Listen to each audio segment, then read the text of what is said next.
Hey everyone, welcome back to Native Speakers Channel. I'm Sarah and I'm so excited you're here with us today. We've got such a fun and practical episode lined up for you, so grab your coffee, get comfortable, and let's dive right in. Thanks, Sarah. And hey, everyone, I'm Johnny. Today we're tackling something that I know frustrates many English learners. We're talking about phrasal verbs, but here's the twist. We're going to show you how to stop just studying them from textbooks and start actually using them in real conversations. Our topic today is Stop Studying, Start Speaking.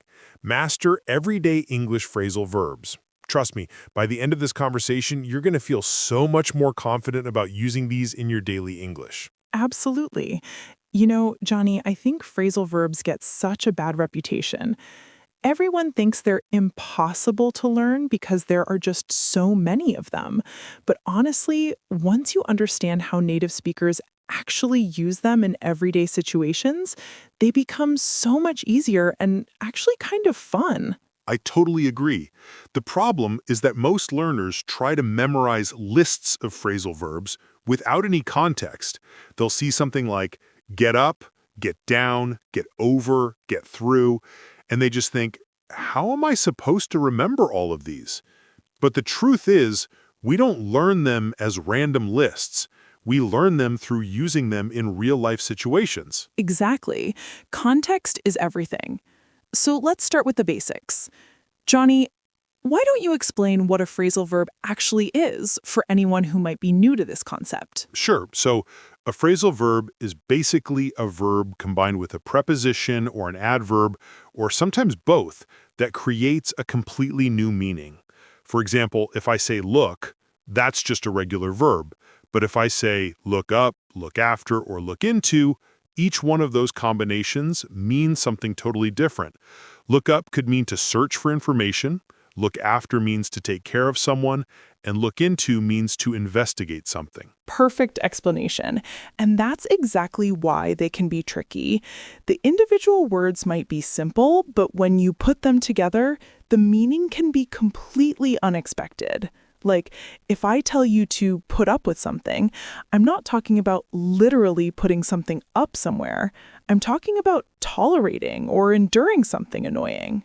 Right, and that's why we need to stop treating them like vocabulary to memorize and start treating them like natural expressions that native speakers use all the time. Let's talk about some of the most common phrasal verbs that you'll hear every single day. Sarah, what would you say is one that you use constantly? Oh, definitely pick up. This one is so versatile. I use it all the time.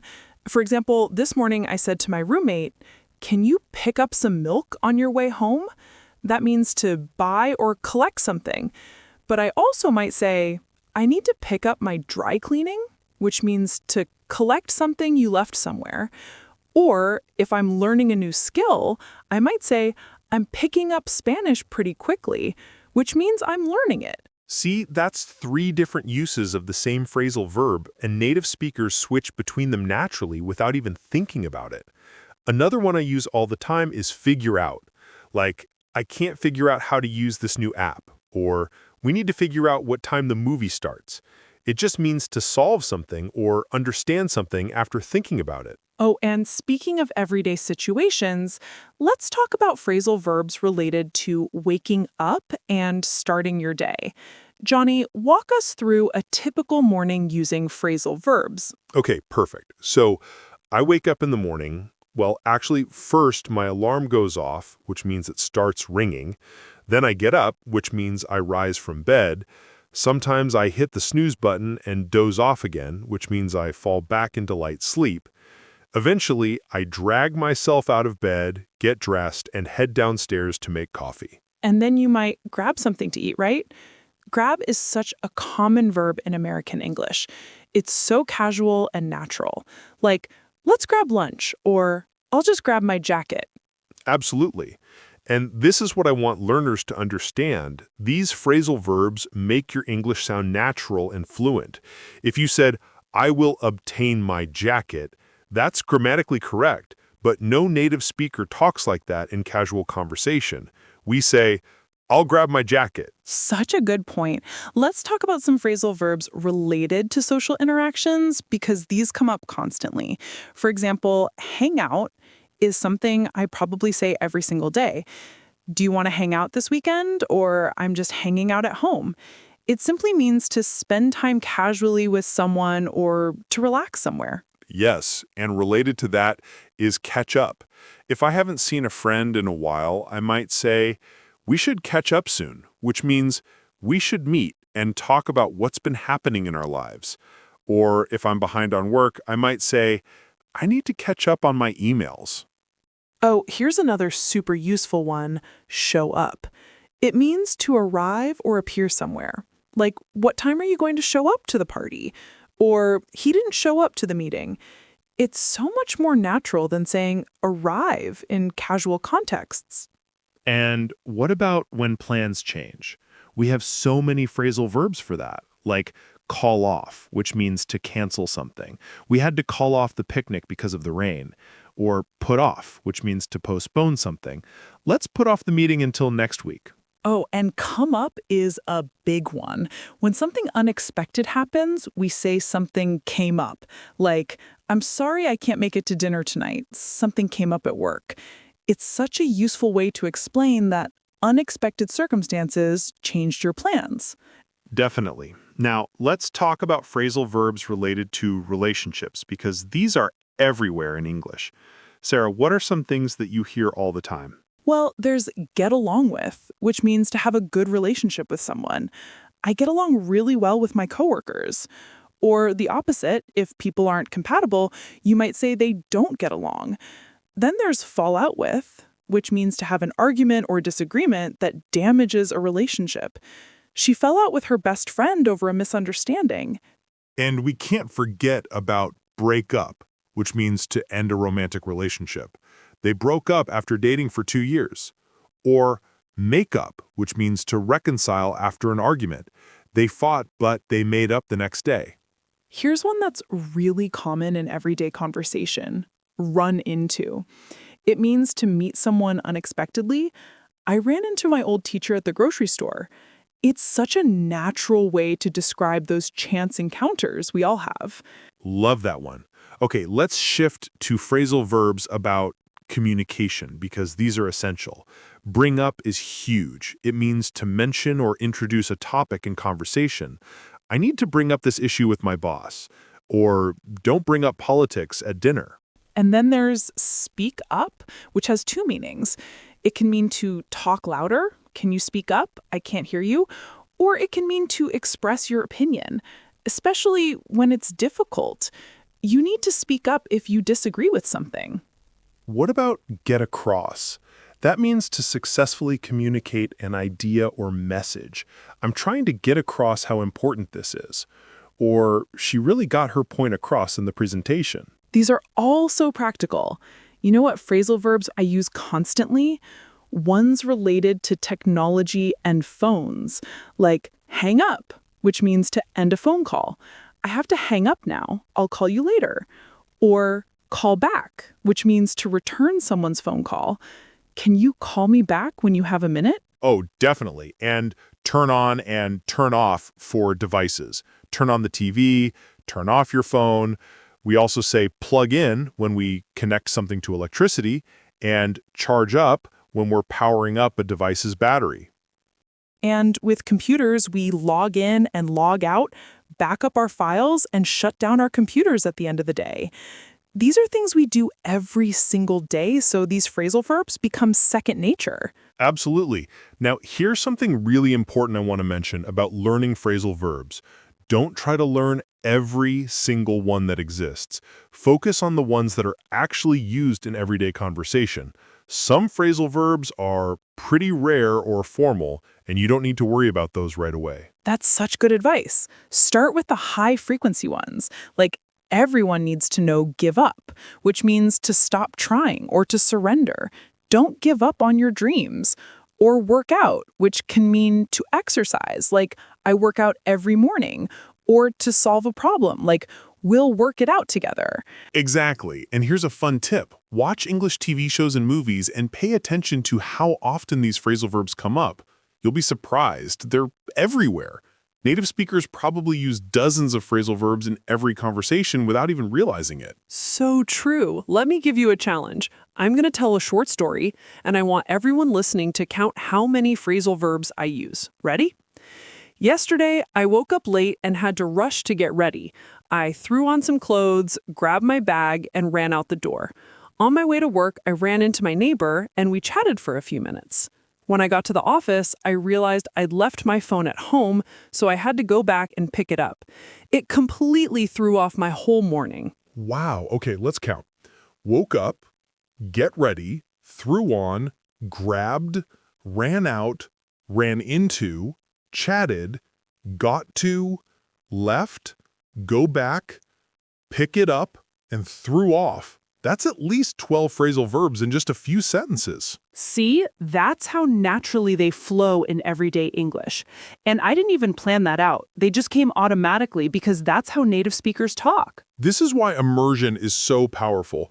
The more you listen to natural English, the more these patterns will sink in. But here's the key. You have to start using them yourself. Don't just passively listen, actively practice incorporating them into your own speech. Right. Start small.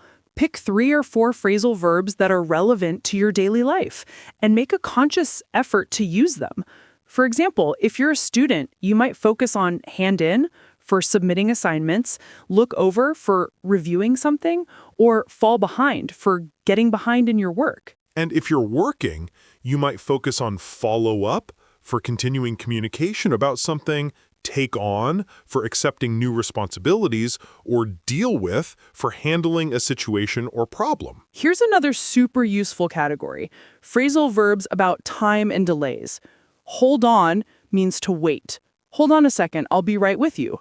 Hold up can mean to delay something. Traffic held us up, so we were late. And run out of means to have no more of something left. We've run out of coffee, or I'm running out of time to finish this project. It's such a common expression. What about phrasal verbs related to information and understanding? Find out is everywhere. It means to discover information.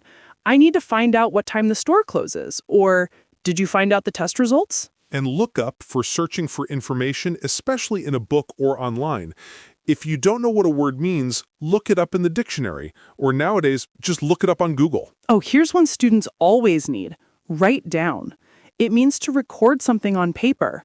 Make sure you write down the homework assignment, or let me write down your phone number. These are all so practical. Let's talk about some phrasal verbs related to problems and solutions.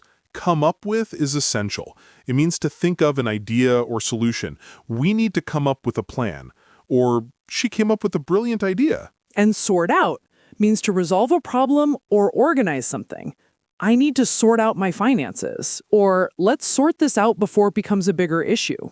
What about get over? That's a big one. It means to recover from something difficult, like an illness or a breakup. It took me weeks to get over that cold, or she's finally getting over her ex-boyfriend. Here's something I want to emphasize. Phrasal verbs make your English sound more natural and conversational, but they can also be replaced with single verbs if you're in a more formal situation. For example, in casual conversation, I'd say, put off the meeting, but in a formal email, I might write, postpone the meeting. That's a really important distinction. Phrasal verbs are generally more casual and conversational. They're perfect for everyday interactions, but in academic writing or very formal business communication, you might choose more formal alternatives. But for spoken English, phrasal verbs are king. They're what make you sound like a real, natural English speaker rather than someone who learned from a textbook. Absolutely. And here's my final piece of advice for everyone listening. Don't be afraid to make mistakes. Native speakers won't judge you for getting a phrasal verb wrong. In fact, they'll probably be impressed that you're trying to use them at all. So true. And remember, even native speakers sometimes use phrasal verbs incorrectly or mix them up. Language is living and breathing. It's not about perfection, it's about communication. Exactly. So starting today, I want everyone to pick 5 phrasal verbs from this conversation and commit to using them this week. Use them with friends, in messages, or even just talking to yourself. The more you use them, the more natural they'll become. And don't forget, context is everything. Pay attention to how phrasal verbs are used in real situations. Watch shows, listen to podcasts like this one, and observe how native speakers naturally incorporate them into their speech. Before we wrap up, let's do a quick recap of some of the most useful everyday phrasal verbs we've covered today. Wake up, get up, pick up, figure out, hang out, catch up, show up, call off, put off, come up, get along with, break up, make up, run into, bring up, speak up, give up, work out, run out of, find out, look up, come up with, sort out, and get over. That's already a fantastic foundation. If you master just these phrasal verbs, you'll sound so much more natural in everyday English conversations. Remember, it's not about memorizing definitions, it's about understanding how they're used and practicing them in context. Couldn't have said it better myself. So stop studying those boring lists and start speaking. Use these phrasal verbs in real conversations and watch your English fluency skyrocket. Thanks so much for joining us today, everyone. We hope this conversation has helped you feel more confident about using phrasal verbs. Remember, practice makes perfect, and we're here to help you every step of the way on your English learning journey. Absolutely, and if you found this helpful, make sure to subscribe to the Native Speakers channel for more practical English lessons like this. We'll see you in the next episode. Until next time, keep practicing and keep speaking. See you later, everyone.